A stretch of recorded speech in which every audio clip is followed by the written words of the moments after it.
Good evening all and welcome. Cults. Terrifying. Mysterious. Dangerous. They can be some, none, or all of these things. But one thing's for certain, we're going to find that out now. So get comfortable, grab your hoods, and let the darkness take control. This happened to me around a year and a half ago. My boyfriend at the time and I were sitting in the living room of my apartment when I heard a knock at the door. My ex asked if I was expecting anyone, and I said no, but I could just take a look in case to see who was out there. He stayed on the couch while I looked through the peephole. The apartment was set up in a way that didn't allow him to see me from the living room to the front room. Outside, there were two people. One young African-American man, looked about mid-20s, and a much older Asian woman who looked to be in her 60s. For whatever reason, I decided to open the door. When I opened it, the young man says, "Hi, we are a part of so-and-so religion, and we would like to talk to you about it. I have a 50-pound dog who's trying to get out, so I said, sure, hold on, I'll come outside because my dog's trying to get out." This was a huge mistake. I want to clarify that this was very out of character for me. However, I had recently become closer to God and just wanted to give these people a chance, as I didn't believe any harm would come by just listening to what they had to say. I was stepping outside and closing the door behind me, and was about to listen to what they had to say.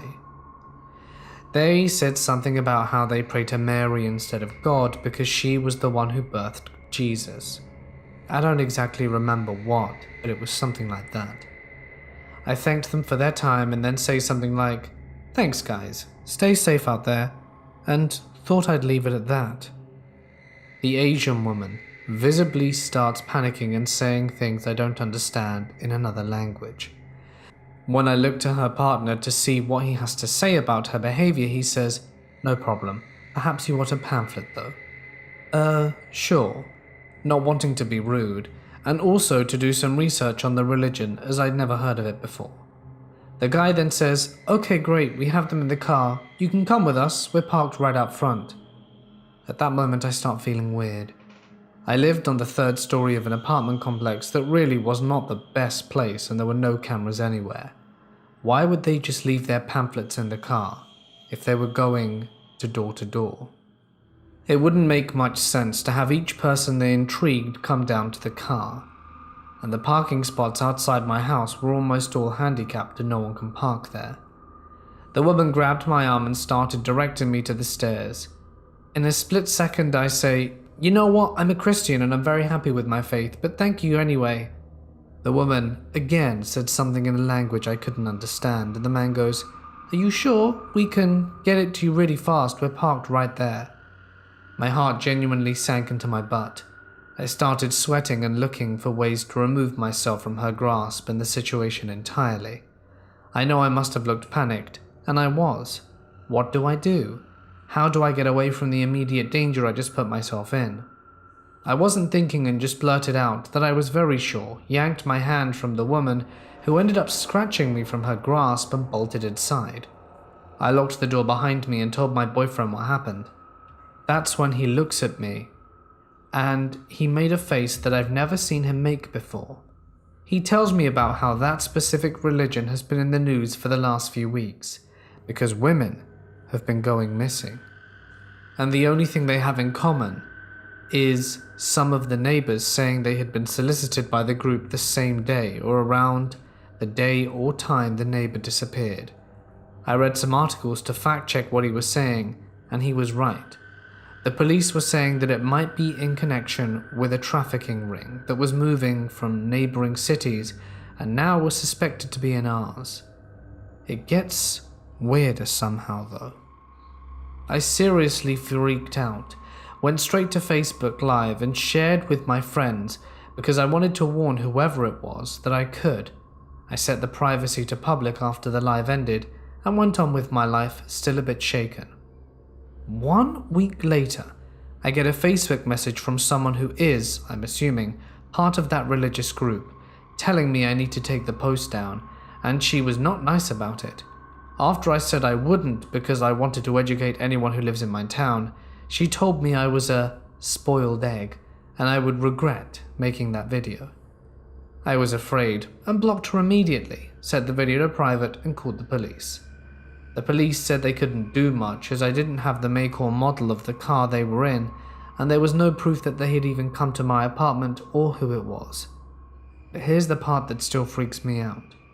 When I went to show them the messages from Facebook, I went to unblock the lady. Her page was completely deleted. I still had the messages, but it was like talking to a little grey default profile picture. Even the name had changed to something that seemed to be the random strokes of a keyboard. I want to end this by letting you all know that I am no longer being as trustworthy as I was before. I know the things I should have done differently now, and get upset with myself as to how I acted. I'm afraid that they really are a trafficking ring, and so to all those people involved, please let's never meet again. I would like to share with you a story that I heard based on my experience helping out at the mosque for last year's celebrations of Eid al-Adha. So I was there as a journalist working on a small island off the coast of Singapore. One of the islands have a small mosque, but they were organizing the lamb slaughtering event to give out to the poor. Many villages, consisting mainly of Muslims and Christians, receive free meat on that day, which also contributes to the next event, which is a large feast especially for the villagers. I got the chance to aid in that, and get free food as well. However, one must understand that with a lot of goats there will be a foul stench, as there will be lots of blood coming from the butchering area. By nightfall things would have been cleaned, of course. This story is told by one of the staff there that mentions a tale that will disturb me forever. There is this story that revolves around the mosque being used by an unknown cult to summon the goat woman. They would use the praying hall in the middle of the night to do some sort of satanic ritual before sacrificing a woman, most of the time a villager, to summon the goat woman. Usually they sacrificed a young girl around her 20s, a virgin, and she was stripped of all clothing before they ended it all for her. An axe is placed on the sacrificial altar and several red candles lit up before some chanting goes about. Then the spirit of a demon would enter the deceased's body and rise, placing a decapitated goat's head still fresh on hers. Blood would drip all over her body as she picks up the axe and goes after the villagers that killed all the goats. When coming after virgins, their bodies would be affixed to crucifixes and often left on the road for villagers to see. According to an old man that lived on the island, the cult consisted of satanic worshippers that suddenly came to the island and began performing their demonic rituals one day in the forest. Ever since then, there will always be strange noises coming from the forest, the sound of goats, the screaming of women, and the stomping of large creatures. Many people did go missing, but no investigations conducted were able to find them, and so cases went cold. The villagers managed to, of course, stop the demon with their exorcism and their firearms. They summoned a religious teacher to stop the demon while a priest from a nearby church also aided the villagers. However, the account varies, as some say that she escaped into the forest with her cult, coming out each night to end the life of young virgin girls. This could be the reason why most girls are given curfews, to protect them from the goat woman. I would always take the shortcut through a local cemetery from my friend's house to my house. I wasn't afraid of it. I knew the caretaker and all the dogs that roamed the place. So I'm on my way back. I get into the middle of the cemetery and I can see candles lit and people standing around it. I skirt around them and they are all chanting something in Spanish. I'm able to make out a few chickens in a pen, but they're all chanting and praying. The next day I return on my bike, go to the same spot, and find little bowls filled with chicken eyes and hearts. I was only around 17 at the time, but apparently I happened upon a group of people practicing Santeria. It freaked me out at first, and when I learned a little more about it, I realized it was not much to fear. Unfortunately, I didn't learn more about it for a few years. Creepy as hell, especially seeing the remains of the chicken the very next day. It was a calm, warm summer night in July. The first year of high school was over, and me and my two friends Marcus and Marcus were hanging out. The night sky was dark enough to see some stars, and there was stillness in the air. It was so still, as a matter of fact, that there was a complete absence of any wind whatsoever that night. It gave off an uncanny feeling that my friends and I seemed to ignore as we roamed the town streets looking for stupid fun things to do.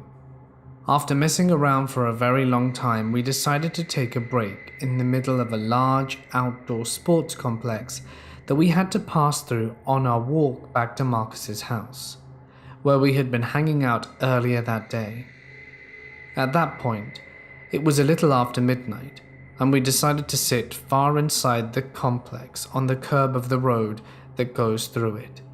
This road separates many of the sports fields from the dark, dense trees and woods that border all around the large secluded complex. We all happen to have been sitting in one of the most isolated parts of the complex, with only a large post above us to see. The light from it only reached across the road and stopped instantly against the wall of the forest on the opposite side of the curb we sat on. We sat there, staring into the trees in front of us, talking for another hour about things I can't remember, and sitting in our oasis of flickering lamplight. Little did we know what could have been lurking in the desert of pitch-black darkness that encompassed us. Even with this almost sinister setting we unknowingly found ourselves in, the night still continued to maintain its tranquil absence of wind like a calm before the storm. Behind us was a large fence, a large field behind that, another fence, another large field behind that, and even more bordering trees behind that. All of it cloaked in a thick blanket of darkness, similar to the woods that loomed across the road directly in front of us. On the left side of us was that dead end of a road and some large metal crates. On our right side was down the road that led past more fences and fields, eventually leading to a parking lot and the exit. As we continued to talk through the night, still slightly amped up on caffeine from all the soda we drank earlier, I lost track of what my two friends were talking about and drifted my attention out of the conversation for a moment to check my phone. After that very moment, it was when I started to hear sounds, multiple human-like voices coming from far behind us. If I had to guess where it was coming from, based on the direction and the volume, it was probably around the forest, where it meets the furthest field far behind us, somewhere hidden in the dark. What I heard was a very eerie chanting in a language I'd never heard. Whatever it was, I could tell that multiple people were chanting it, and it was giving me serious negative energy that sent chills down my spine. I kept looking at my phone trying to tune it out and focus my attention on some memes, but it was too chilling to ignore. I then turned to look at my friends, hoping to jump back into the conversation and forget about the voices, but before I did this I suddenly realized they had already stopped talking too.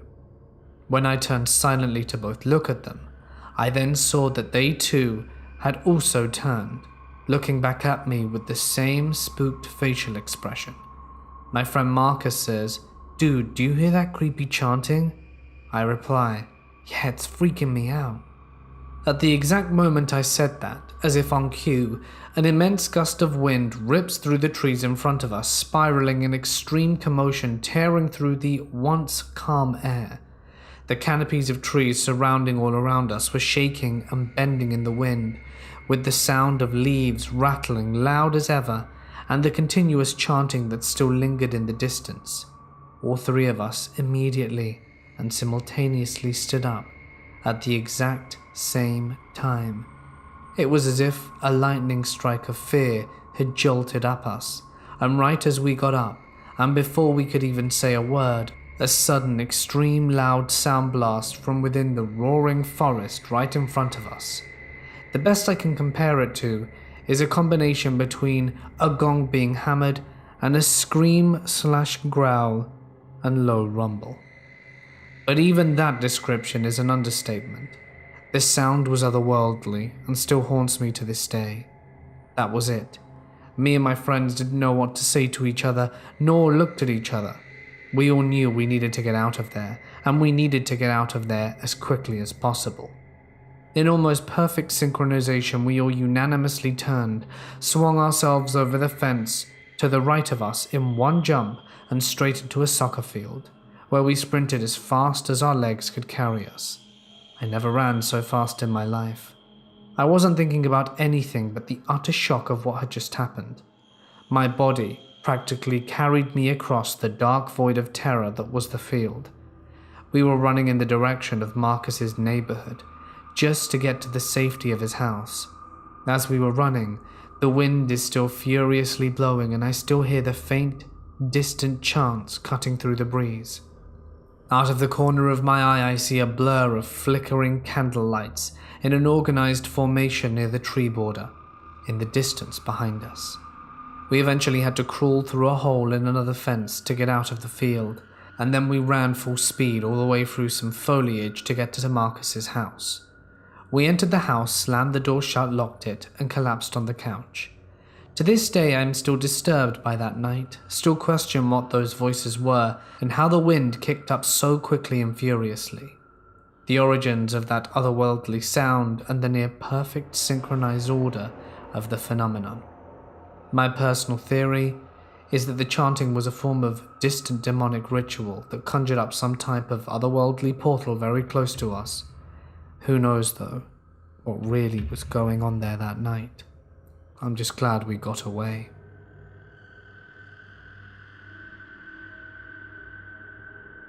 My husband and I were passing by this big, glorious white building that resembled Greek and Roman architecture, like it was a museum. It was so beautiful and stood out against the landscape that you simply couldn't miss it. So we decided to park and check it out, looking for possible date ideas. The outside had a massive fountain that a bride and groom were taking pictures in front of. Then a robed woman, I'll call her tour guide, approached us and welcomed us to the church. The robe was a little weird for me, but I figured she may have been in a choir. We tried to leave, but the tour guide insisted on giving us a presentation. We really didn't want to listen, but were just being polite. She took us to a room with a giant Jesus statue, and everyone in the building except me and my husband and a few others were all dressed in the same robes. That's when I started getting an eerie feeling. After the presentation, the tour guide lady took us into another room, where there was a giant globe and many Bibles in different languages. We then had a discussion about spirituality and that we weren't big church people due to our schedules. She mentioned that the followers of this specific church had no issues attending because the church provided them with houses and food, and that the followers of the church were all related to the founder. Then the girl had a glow in her face and said, "You may have connections to our founder. We were very interested and have our own refined ancestry system to find your long-lost relatives." She said that to us, and that was enough red flags for me. I took my husband by the hand and said, "We need to go now." I started to thank her for her time, and we began to leave. And an older woman in a white robe invited us to stay while we were on our way out the door, and then insisted that the other girl would have the ancestry test done rather quickly. I told her we had other matters to attend to, like a doctor's appointment, and then she politely said that we were always open if we had any more questions and handed us reading material. I then pulled out Snapchat due to a notification, and our tour guide peeked over my shoulder and said, "Oh, Snapchat, I haven't seen that in the past 11 months. Come to think of it, I haven't even seen a phone." I got chills of it, and we sped out of the parking lot, never to return. Back during the summer of 2017, I was a very stubborn teenager and had no car nor driving license at the time. So my way of going to my friend's house, or anywhere in general, was that I would always walk to my destination. Occasionally my brother would drop me off at the location I would go to. The city I live in isn't too big, and is known for its gangs and drug problems. One afternoon, I put on my earbuds and wanted to get out of the house to meet my friend at a local park, which was an additional 15-minute walk. My neighborhood is a gated community. There are 2 doors to enter and exit from. One leads to the main street, and the other leads to an alley behind a middle and elementary school. To make the scenery creepier, the school used to be part of a historical Japanese cemetery. There were rumors about paranormal activity and cult activity happening in the area. My mentality at the time was naive, and I brushed off these rumors. Anyone would assume it's gossip. The neighbors would say to get the neighborhood kids to go into their homes early. I take the door that would take me to the main street, and as soon as I cross at an unmarked crosswalk, I bump into a guy wearing a long red hooded robe. No, not the ones people used after taking showers or for a cover-up. It was a legit stereotypical cult robe. I made eye contact with the guy for just a second and noticed his eyes were pitch black. He had no visible pupil. My first thoughts were, damn, this guy must be high on meth. Even in the city center, everyone is always on drugs, and it's pretty easy to identify what a person's on. But in his case, it was the contrary. On his lower left eye, he had a tattoo with a pentagram symbol. He looked like he was 25 and really tall, at least 6'1". Through my loud music, I could hear his heavy breathing, and it sounded very abnormal, like some sort of strange growl. A sensation I had never heard nor experienced before. About a week had passed, and I had completely forgotten about the creepy encounter, the one I had with said guy. My friend calls me one Friday afternoon and tells me to go to hang out at her house to smoke ourselves stupid and enjoy a six-pack. As my usual routine goes, I put on my earbuds and walk to the destination, which is nothing out the ordinary. I get to my friend's house, we have our sesh, get together, and after a few hours of drinking and getting high, I decide to call it a night, not being wary of the time. I realized how late it was and left her house in a hurry, roughly 11:30 p.m. I had my earbuds on as always, and I get to the beginning of the back street/alley, which is the second entrance to my neighborhood.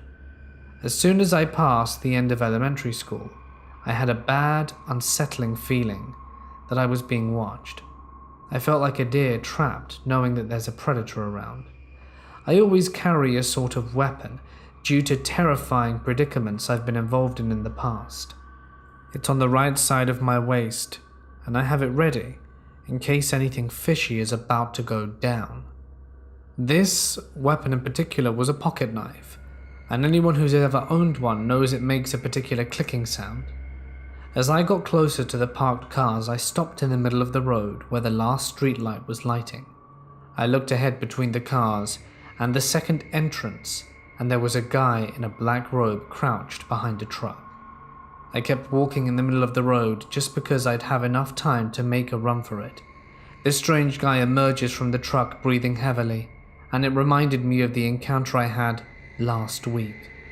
He walks up close to me and we make eye contact again. This is when I notice it's the same guy.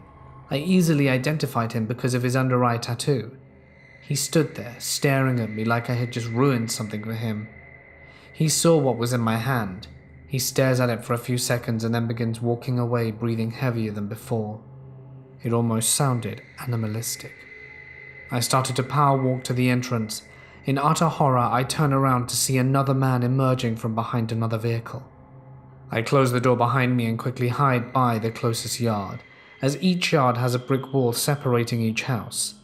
I stay there for a minute trying to process what the hell I just encountered, get on the phone and was about to call my friend in a panic, when I suddenly heard a conversation going on behind the wall I was hiding. The man went, "Why didn't you just go for it? It was an easy target." A different voice speaks up. "She had a knife. It was going to end up messy." After that I ran home, petrified. When I arrive home, my dad noticed I was frantic.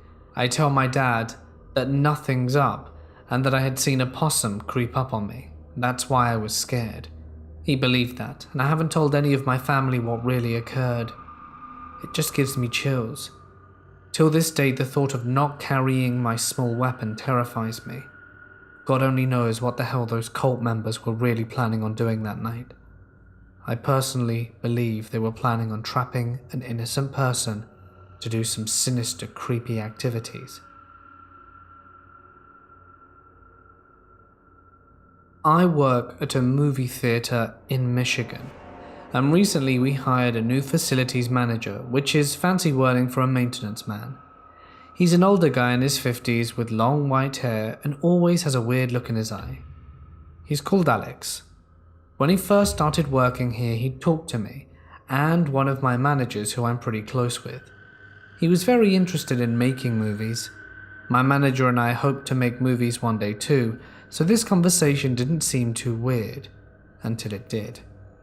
Every day he would try and find me or my manager to talk our ears off for long periods of time about how he has made big sounds for Hollywood movies and how he has so many connections.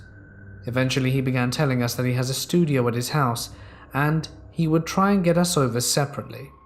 He added both of us on Facebook as well and went by the name Alex Crowley. If you don't know who he is, he's a satanic cult leader. I think he was the first one in the UK. He did some very dubious things in the 1940s. After stalking his page, he follows weird neo-fascist pages and is really into devil worship, so his name is very fitting. Once he added us on Facebook, he would constantly send us message after message. Some of them were audio messages of what sounded like Latin, or someone speaking backwards. I never replied to these. He would soon confront us for not responding to these messages. While he would send these, he would like and comment on my Facebook posts, even from some years ago. While he was confronting us, the conversation would come back up about going to his house. He had access to our work schedules, he knew when our days off were, and he would say, "So I see you have Wednesday off this week, what are you doing? You should come over to my studio." This happened every day. If I didn't see him up to that day off, the next time I worked he would say, "So you had that day off yesterday, why don't you come over?" He did the same thing to my manager, who's 24. He even told him to bring a swimsuit and asked what kind of beer he liked to drink. A few weeks go by, he's still pursuing us, but now he's added 2 more of my co-workers to his creep list. After the same stuff with them, one day my manager and I were working together, and he comes up saying that he put a picture of the A24 logo on his Facebook. Alex put it there because he is supposedly making a sequel to the movie It Follows 2014 with them. He started saying how I needed to go to Detroit with him to be in the movie, and my manager would be the editor of it. The next day after, he must have realized Google exists and tried to go back on what he said. Alex told us how the director was fired from A24 when AWOL deleted his Facebook and Twitter and only reached out to Alex because there was no one else he wanted to talk to. He told us this director would be blacklisted from Hollywood as his last movie flopped. Apparently, when your movie is bad, you're never allowed to work in the industry again. At this point, both me and my manager are exhausted from dealing with him and can't stand working with him. I asked one of my fellow co-workers, who I knew he was talking to, if he ever weirded him out. He said of course. Alex wants to go out with this 18-year-old co-worker fencing, since that was a sport my co-worker was into. Luckily, his mum was Alex's boss, and he told her the very next day he was fired. You know, he could have just been a deranged individual, but something creepy and sinister that's too hard to eloquently put into words was going on there. I'm sure of it. So to this strange satanic maintenance man, let's never meet again, whatever your intentions were. This happened to me when it was my 19th birthday. My friends make me a party in the west part of the city, in a private place called Gran Jardín. This is in Mexico, by the way. It's a really expensive place where a lot of the people that are rich in that area live. The party ends at around 3:10 in the morning. I was leaving, and before I get into my car, I found a few things.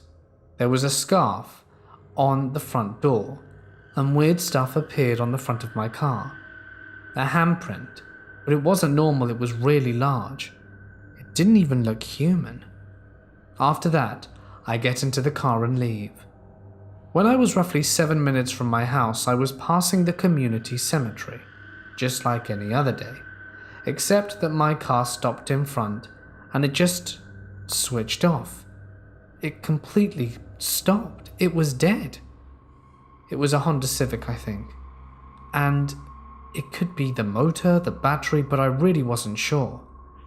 I get out the car, open the door, and was looking around to see what it could be when I start hearing a strange noise coming from the cemetery. That's when I see people, in all black, wearing masks on their faces. I jump right back in my car, close it, and lock it. The people ignore me. I try turning on my car, but it doesn't move. I am absolutely terrified when I saw the door to the cemetery open, and a lot of them make 2 lines, and I'm really afraid. Are they going to target me? Imagine you're 19, stuck in front of a cemetery with random people. You're like a deer in the headlights. The men point at me. People start surrounding my car. The tallest of the bunch is in front of it. All the while, I'm desperately twisting my key in the hope that the car turns on. All the people were trying to open the doors, hitting the windows, and I was in tears. It was at that moment that my car miraculously turned on. I put the car in gear and pushed the accelerator. I was expecting to hit someone, but nothing happened. I saw the guy in front, but it was like I went through him. When I looked behind me, in my rear view mirrors, there was no one. I arrived home really scared. I don't really know what to think. I wasn't high, I wasn't drunk. This wasn't a hallucination. Those people were there, and then in a blink they weren't. What the hell was going on that night at the cemetery? I got chased by a cult once when I was a teenager, running around at 2 a.m. with my friends. But that was near population, and I've run across ritual locations where whatever they summoned wanted an offering from me, way out in the Sierras. A bit of background.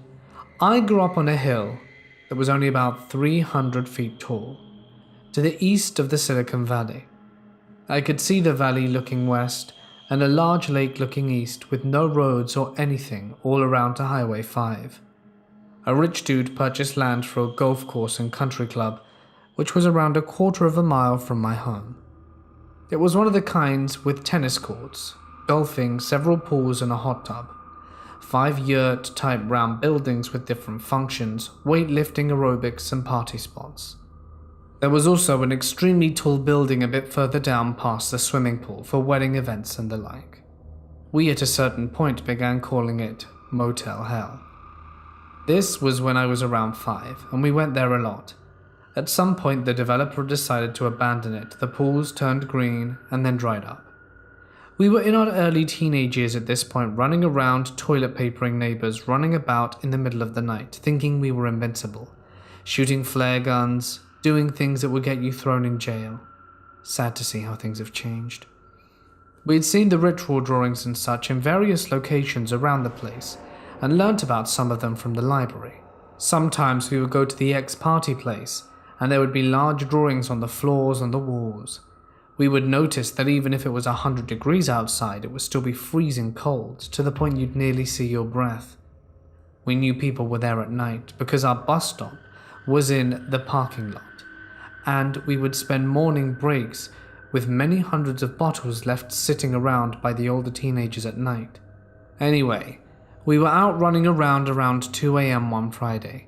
We could see lights at the club and decided to sneak up through the golf course from the back because there were some more bushes and trees. We crept up, got in earshot and sight, and saw them performing a ritual.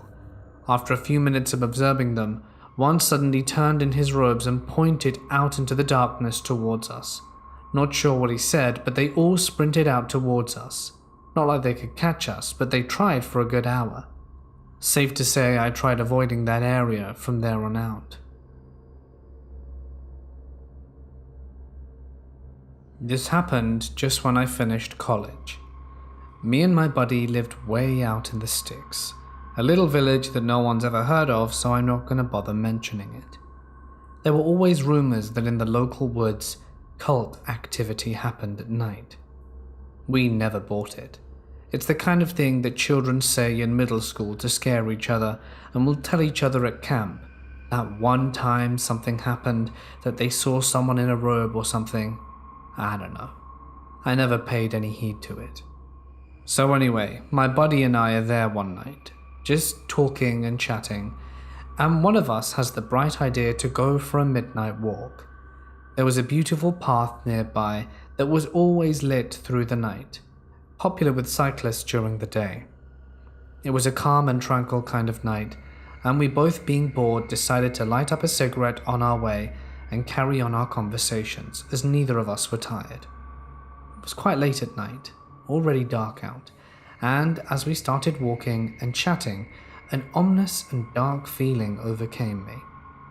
As you can imagine, I wasn't best pleased by this and looked around, looking for the culprit of such a sensation, but I found nothing.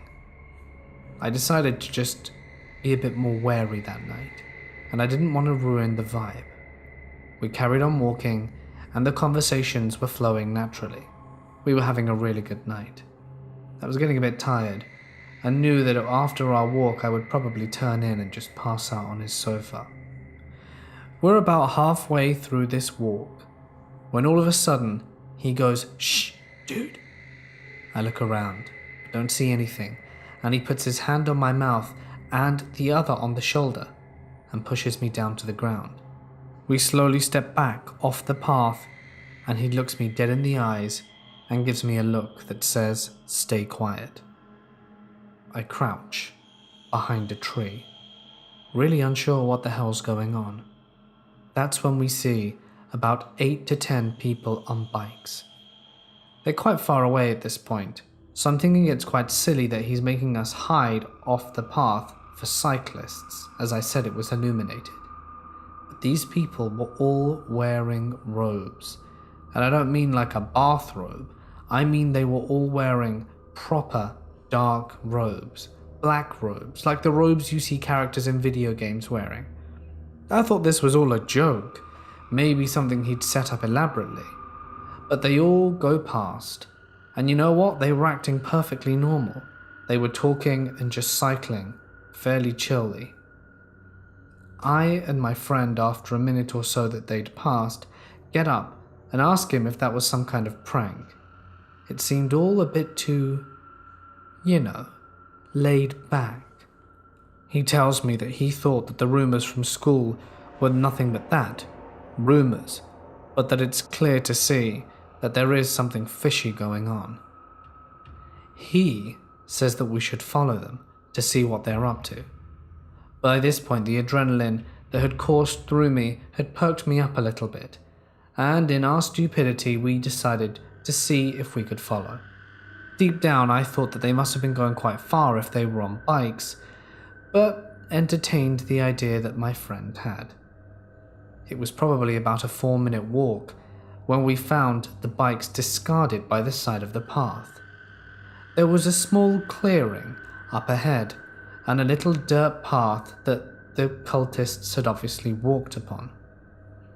At this point I start getting chills.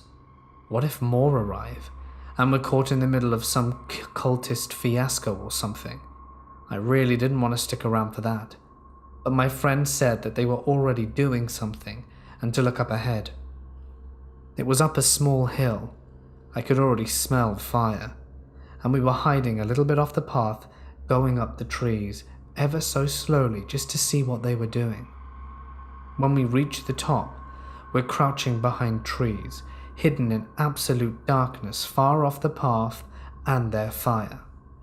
we stare in curiosity at a bunch of people in robes dancing around the fire, and one guy right next to the fire chanting out of a book. It was literally like a scene taken directly from a movie. Part of me wanted to believe that there was someone filming and this could have been part of a student film, but they were all very keen in their activity.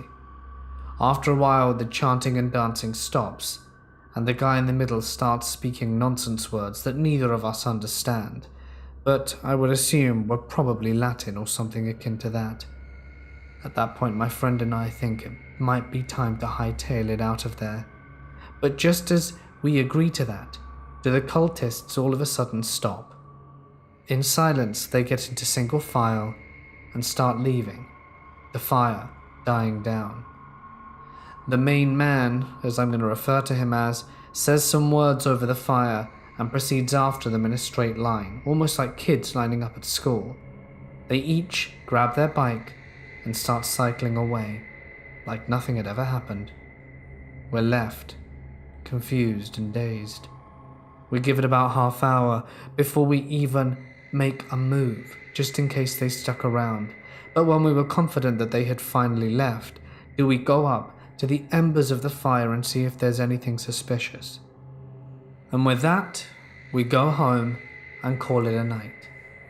Nothing innately creepy or sinister happened, but I wonder what the hell they were doing and practicing, and more importantly, what would have happened to us, and if we'd have found ourselves on the same fire had they identified us watching their little gathering. Who knows?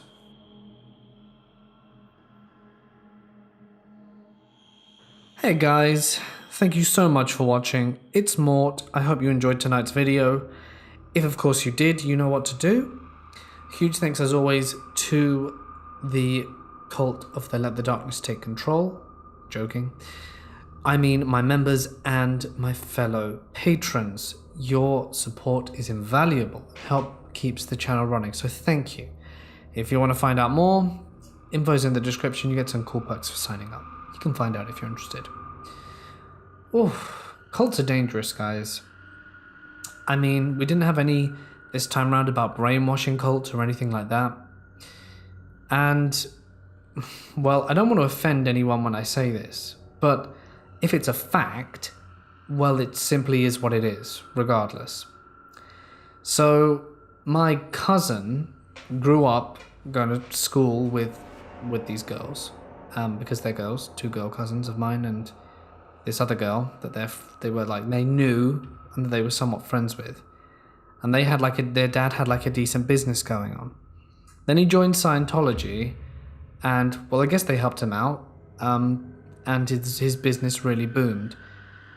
And then he went to live in the States, and I think he took his girls to the States as well, and they invited some friends of the school, one being a girl in particular, to go and, chill with the other girls.